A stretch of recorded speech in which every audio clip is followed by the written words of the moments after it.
बदरी कई हो, आजे कई हो काले कई हो।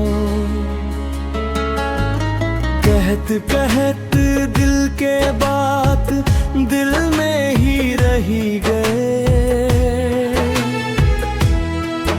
एक दिन आँखी डहर आंसू बन के बही गए।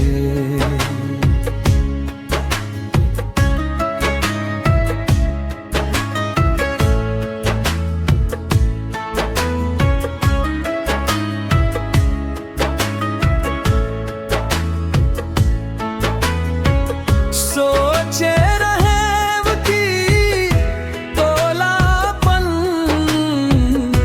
दिल के सुना हूँ।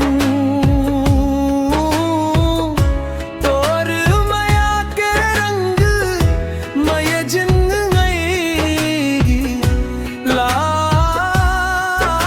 रंगा हूँ।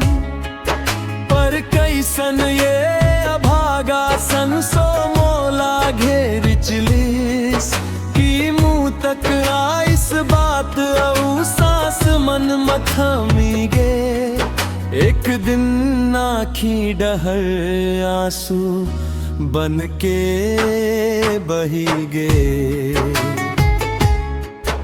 एक दिन आँखी डहर आंसू बन के बही गे।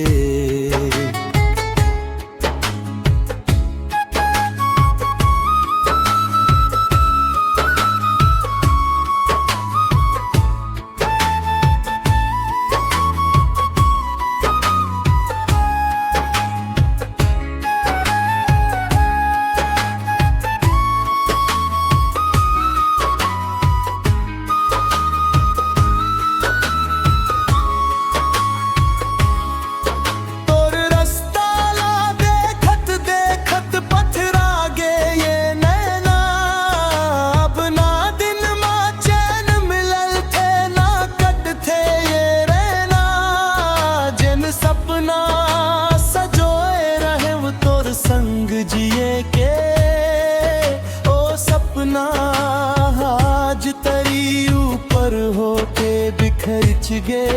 एक दिन आँखी डहर आंसू बन के बही गे। एक दिन आँखी डहर आंसू बन के बही गे।